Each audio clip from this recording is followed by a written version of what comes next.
Bienvenida, bienvenido a esta exploración de ideas. Hoy nos vamos a sumergir en el mundo de Brené Brown. Una investigadora que, ha impactado a muchísima gente con su trabajo sobre vulnerabilidad, coraje, conexión. Exacto. Y tenemos como fuente principal una conversación, una entrevista en video bastante larga, muy reveladora. Ajá, Nuestra idea es destilar de ahí las lecciones clave. Por ejemplo, cómo la vulnerabilidad, eso que muchas veces evitamos, puede ser en realidad la chispa del coraje. claro. También qué es la confianza, de verdad, y cómo funcionan esas dinámicas de poder en nuestra vida, en lo personal y, también en el liderazgo. A ver, vamos a empezar a desglosar esto. Precisamente. Y no solo los conceptos en abstracto, sino cómo la propia vida de Brown, sus experiencias personales, fueron dando forma a su investigación. Eso es interesante. Sí, veremos cómo ideas como, por ejemplo, la teoría del frasco de canicas o su análisis de los tipos de poder, nos dan herramientas, prácticas para navegar este mundo que, se siente cada vez más complejo, ¿no? Totalmente. Empecemos entonces por ahí, por el concepto que quizás es el corazón de todo su trabajo, la vulnerabilidad. Ujú. Brené Brown va directo contra la idea común, esa de que ser vulnerable es ser débil. De hecho, plantea casi lo opuesto. Sí, Dice que es el punto de partida, indispensable para el coraje. Hay una frase suya que es demoledora, ¿no?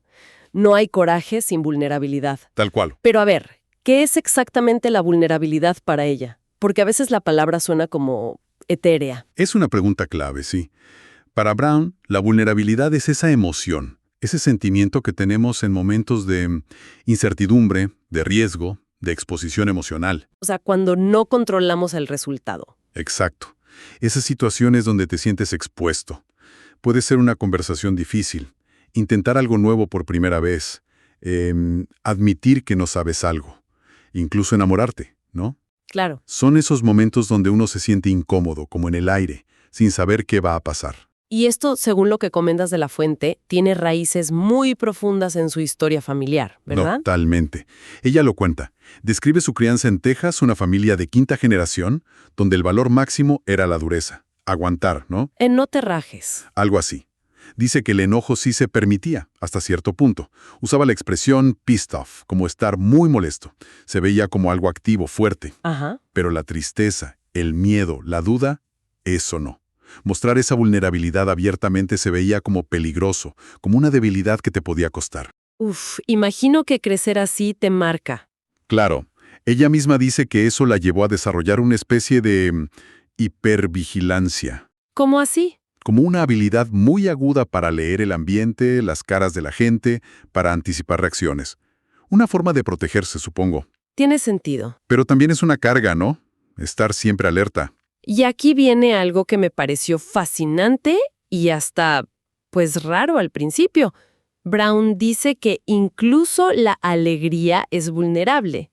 ¿Cómo es eso posible? Suena chocante, ¿verdad? Pero su argumento es que, muchas veces saboteamos nuestra propia alegría. ¿Nosotros mismos? ¿Por qué? Por miedo. Miedo a la decepción que pueda venir después. Es como si uno pensara, mejor no me emociono demasiado ahora, por si acaso luego las cosas salen mal y me duele más. Wow. Entonces, según Brown, preferimos vivir en una especie de decepción constante pero de bajo nivel, antes que arriesgarnos a sentir la alegría a tope y luego, quizás, sentir el golpe si algo falla. Es como una armadura preventiva contra el dolor. Justo.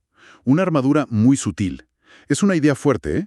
Negarnos el presente por miedo al futuro. Muy fuerte. Y ahí conecta directo con el coraje, porque si la vulnerabilidad es sentir esa incertidumbre, esa exposición, Ujú. el coraje no es no tener miedo. Citándola, es la voluntad de presentarse y darlo todo cuando no puedes predecir ni controlar el resultado. Dar la cara aunque no sepas qué va a pasar. Exacto.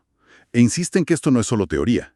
Buscó ejemplos en gente asociada con la valentía física, ¿no? Soldados de fuerzas especiales, jugadores de fútbol americano. Gente dura. Claro, les pidió un ejemplo de coraje, uno solo, que no implicara vulnerabilidad. Y dice que nadie pudo dárselo. Cada acto de valentía, sin excepción, requería enfrentar incertidumbre, o riesgo, o exposición emocional. Qué interesante. Entonces, si la vulnerabilidad es necesaria para el coraje, pero nos da tanto miedo sentirla, ¿qué hacemos? Y ahí entra otro concepto suyo, ¿no? La armadura. Exacto. Ahí entra la armadura. Brown dice algo que a mí me dejó pensando mucho. No es el miedo lo que nos impide ser valientes. No. No. Es la armadura que nos ponemos para autoprotegernos cuando tenemos miedo. Es una distinción clave. A ver, explícalo un poco más. El miedo es la emoción, la señal. La armadura es la reacción, es el mecanismo de defensa que activamos. ¿Y qué forma tiene esa armadura? Obviamente no es literal. No, claro. Son patrones de comportamiento, de pensamiento. El perfeccionismo, por ejemplo, es una armadura clásica. Si soy perfecta, nadie me critica. Exacto. O la necesidad de tener siempre el control de todo. El cinismo, para mantener distancia emocional. O intentar complacer a todo el mundo para evitar conflictos. También. O al revés, la agresividad para mantener a la gente lejos. Hay muchas formas. El problema es que esa armadura que uno cree que lo protege, al final te aísla, ¿no? Ese es el meollo del asunto. A corto plazo, quizás te sientes más seguro, sí. Pero a la larga, esa armadura se convierte en una jaula. Te impide conectar. Te impide conectar de verdad con otros. Te aleja de vivir auténticamente, de acuerdo a tus valores. Te impide sentir la vida plenamente, lo bueno y lo malo. Y esto parece que lo conecta a ella también con la experiencia de la madurez, ¿no? La mediana edad. Sí, y lo comparte de forma muy personal, su propio camino. Habla de cómo tuvo que soltar esa idea de que algún día iba a llegar a ser perfecta o iba a superar del todo ciertos rasgos. Aceptarse más. Sí, y reconoce algo muy honesto. Dice, soy consciente de que doy miedo cuando tengo miedo. Se refiere a cómo reacciona ella. Qué fuerte decirlo así. Y describe la mediana edad como una especie de llamada de atención del universo. Como si la vida te dijera, ok, todo eso que has cargado hasta ahora, esa armadura, ya no te sirve. De hecho, te estorba. Es hora de soltarla si quieres seguir creciendo. Soltar la armadura suena a un trabajo de toda la vida, no a algo que haces una vez y ya. Totalmente. Requiere estar muy consciente, reconocer cuando te le estás poniendo y por qué. Y esto me lleva a otra idea suya que mencionaste antes, del libro Braving the Wilderness, la diferencia entre pertenencia verdadera y simplemente encajar. ¿Puedes explicar eso? Claro, es fundamental. Encajar, dice ella, es cambiar quién eres para que un grupo te acepte. Es adaptarte, camuflarte, esconder partes de ti para que te dejen entrar. Lo que hacemos muchas veces, ¿no? Sí. En cambio, la pertenencia verdadera, dice Brown, no te pide que cambies. Requiere que seas quien eres, con tus luces y tus sombras, y aún así te sientas parte de algo. Suena mucho mejor la pertenencia verdadera, claro. Pero ¿por qué dice que encajar es la mayor amenaza para la pertenencia? Uno pensaría que es el primer paso. Ahí está la paradoja que señala. Al intentar encajar a toda costa, la primera persona a la que traicionas es a ti misma. Renuncias a tu autenticidad. Exacto. Y si la base de tu conexión con ese grupo es una versión falsa de ti, no puede haber pertenencia verdadera. Es una conexión débil, basada en el miedo a que te descubran como realmente eres. Entonces, para pertenecer de verdad, primero tienes que arriesgarte a no encajar. Suena difícil. Requiere lo que ella llama pertenecerte a ti mismo primero. Tener el coraje de ser fiel a tus convicciones, a tus valores, a quién eres. Aunque eso signifique quedarte sola un tiempo o ser la única voz diferente en un grupo. Un acto de valentía enorme. Sobre todo hoy en día. Justo.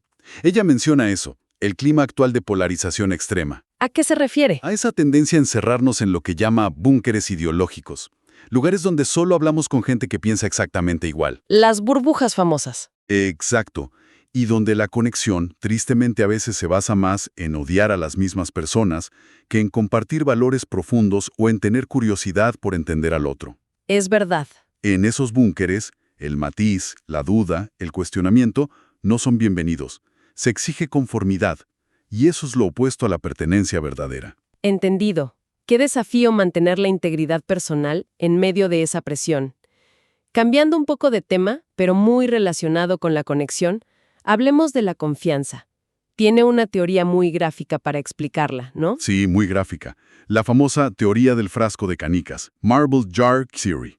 Y como muchas de sus ideas, nace de una experiencia personal con su hija Ellen.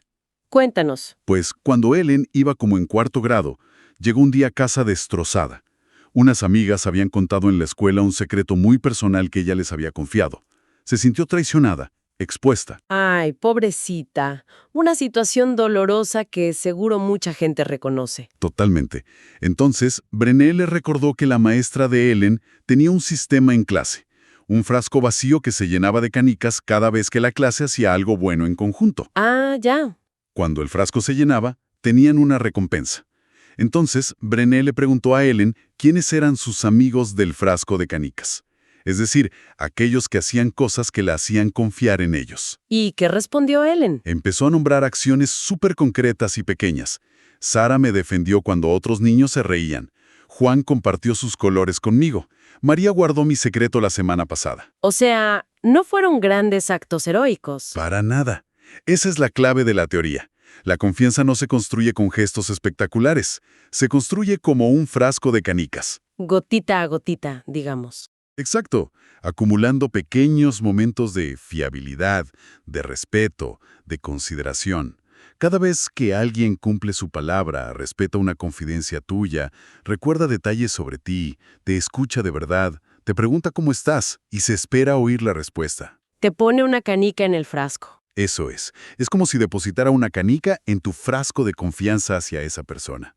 Y, de forma instintiva, buscamos relaciones donde sentimos que ese frasco está razonablemente lleno. Me recuerda mucho a la investigación de los Gottman sobre parejas. Ellos hablan de esos micromomentos cotidianos. Es una conexión directa, sí. Los Gottman los llaman momentos de puerta corrediza. ¿Puerta corrediza? Sí, como esas microoportunidades diarias donde puedes elegir conectar con el otro, escuchar, validar, ayudar o darle la espalda, ignorar, criticar, estar pegado al teléfono. Ya veo. Tanto Brown como los Gottman coinciden. La confianza se gana y se pierde en los pequeños momentos. Todos los días. Son las canicas diarias las que importan. Y esto debe estar súper ligado a la vulnerabilidad, me imagino. No puedes llenar el frasco si no hay nada que guardar, ¿no? Si no hay exposición. Totalmente ligado. Pero ojo, no se trata de lo que Brown llama vulnerabilidad tipo atraco o smash and grab. ¿Cómo es eso? Es esa idea de llegar con alguien que apenas conoces y volcarle encima todo tu trauma, todos tus secretos más oscuros, esperando una conexión instantánea. Que suele asustar a la gente. Exacto, suele generar rechazo. No funciona así. Entonces, ¿cómo sí funciona? Es un proceso gradual, como un baile, dice ella. Compartes algo pequeño, un poquito de vulnerabilidad, una opinión, una experiencia personal no demasiado íntima. Mides el terreno. Exacto. Observas la respuesta del otro. Te escucha, valida lo que dices, comparte algo similar. Si la respuesta es positiva, eso genera una pequeña dosis de confianza. Una canica. ¿Y con esa canica? Te animas a compartir un poquito más la próxima vez.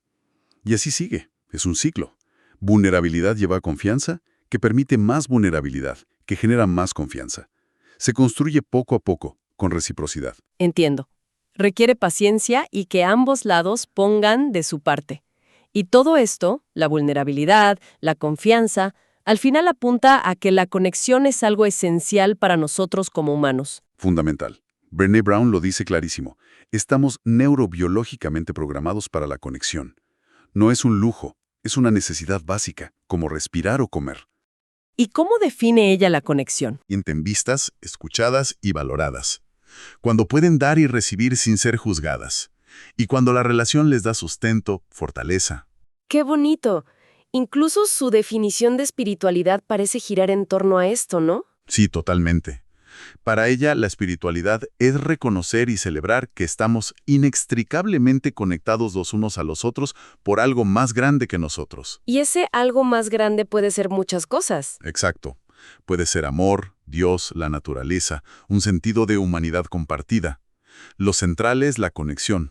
Ese saberse parte de algo mayor. Muy bien. Hemos tocado vulnerabilidad, coraje, armadura, pertenencia, confianza, conexión. Un montón de temas. Ahora, ¿cómo se aplica esto en ámbitos como el liderazgo o el poder?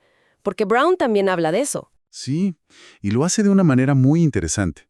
Distingue 4 tipos de poder, basándose en investigaciones sobre el tema. Poder sobre, poder con, poder para y poder dentro.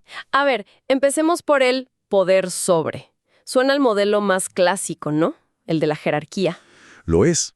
Es el poder entendido como dominación, control. Se basa en la creencia de que el poder es limitado, es finito. como una pizza, usa ella esa metáfora. Si yo tengo más, tú tienes menos. Exacto. Por lo tanto, hay que acapararlo y defenderlo a toda costa. ¿Y cómo se mantiene ese tipo de poder? ¿Qué necesita? Según Brown, se mantiene principalmente a través del miedo. Y aquí viene lo más inquietante. Argumenta que para sostenerse a largo plazo, el poder necesita episodios periódicos de crueldad. ¿Crueldad? ¿Cómo así? Actos que sirvan como recordatorio de quién manda y de las consecuencias de desafiar ese poder. Pone ejemplos de cómo se ve a veces en la política cuando se culpa a grupos vulnerables, inmigrantes, minorías, de los problemas de la mayoría. Crear un enemigo común. Sí, se crea un enemigo, se atiza el miedo, y eso consolida el poder de quien está señalando. Es un mecanismo, digamos, oscuro. Uf, sí, bastante sombrío. ¿Y cuáles son las alternativas? Mencionaste otros 3 tipos. Los otros 3 parten de una idea radicalmente diferente. Que el poder no es finito, sino infinito. Que, de hecho, crece cuando se comparte. A ver. Está el poder que es el poder que surge de la colaboración, de encontrar metas comunes y trabajar juntos para lograrlas. Como un equipo. Exacto. Luego, el poder que se enfoca en empoderar a otros, en darles agencia, reconocer su potencial y ayudarles a desarrollarlo. Fomentar el crecimiento ajeno. Eso es. Y finalmente, el poder dentro. Este se refiere al poder que viene de la autoconciencia, del sentido de valía personal, de respetar tu propia historia y valores y de honrar las diferencias, tanto en ti mismo como en los demás. Y según la investigación que ella cita, estos otros modelos son más efectivos a la larga. Argumenta que sí, que son mucho más sostenibles y generan resultados más positivos. El poder es agotador de mantener, tanto para el que lo ejerce como para el que lo sufre. Me imagino. Dice que no estamos hechos biológicamente para vivir en miedo constante. O te quemas, o te vuelves insensible, o normalizas el caos. Y eso requiere actos de crueldad cada vez mayores para mantener el control. Es un ciclo vicioso. En cambio, los modelos basados en la colaboración, el empoderamiento, la confianza, generan más creatividad, más compromiso, más resiliencia en los equipos y las comunidades. Tiene mucho sentido. Mencionabas también que usa la teoría de sistemas para hablar de organizaciones. ¿Cómo encaja eso aquí? La usa para explicar que cualquier sistema vivo, una familia, una empresa, una sociedad, necesita lo que llama límites permeables para estar sano. Límites permeables. Sí, o sea, fronteras que no sean ni totalmente rígidas, cerradas, ni totalmente abiertas, inexistentes, sino que permitan un flujo saludable de información, de retroalimentación, de recursos, con el entorno. ¿Y cuál es el peligro si esos límites se cierran demasiado?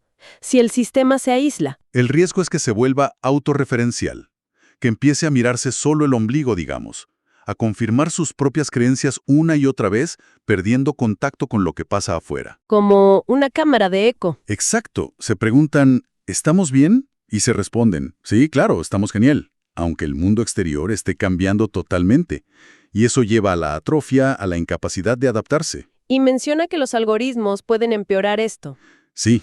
Advierte que los algoritmos de las redes sociales, al crearnos esas burbujas donde solo vemos lo que confirma lo que ya pensamos, pueden exacerbar peligrosamente esa tendencia al aislamiento y la autorreferencia. Un peligro muy real hoy en día.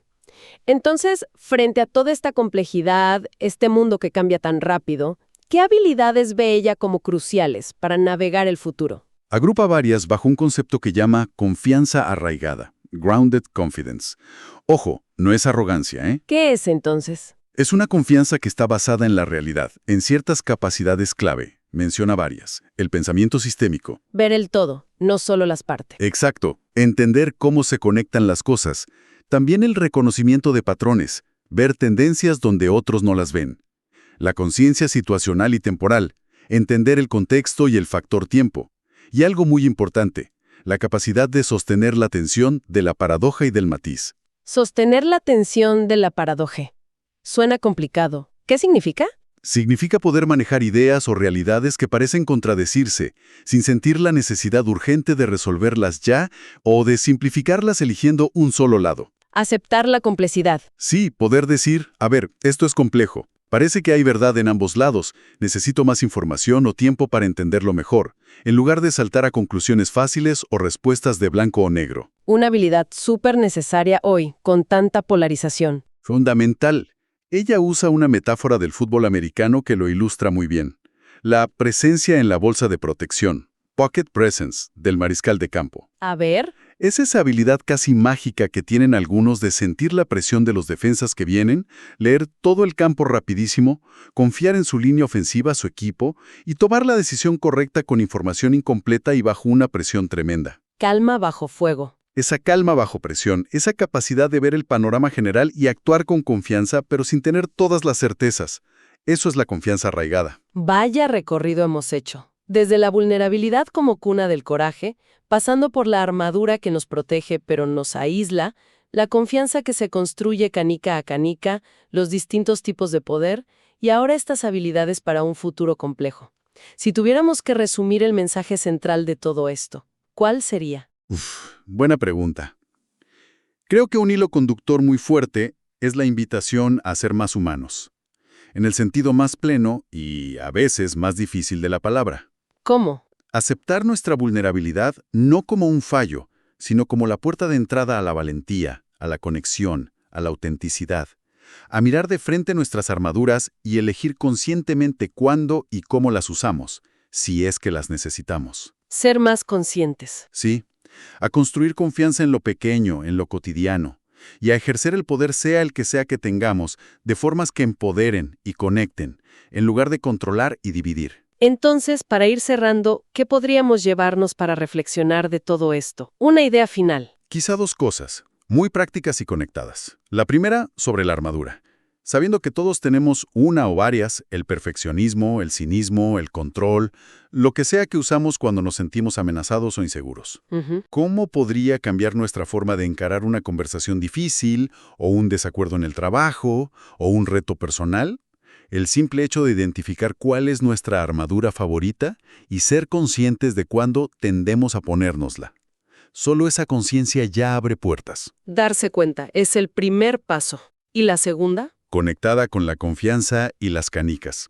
Si la confianza se construye con esos pequeños actos consistentes, ¿qué gesto mínimo, qué canica podríamos depositar hoy mismo, en el frasco de confianza de una relación que sea importante para nosotros? Algo concreto. ¿Sí? Quizás sea escuchar atentamente 5 minutos más a alguien. Preguntar por algo que sabemos que le importa a la otra persona. Cumplir una pequeña promesa que hicimos. ¿Qué pequeño acto de construcción de confianza podemos hacer hoy? Son preguntas poderosas. Invitan a la introspección, pero también a la acción concreta.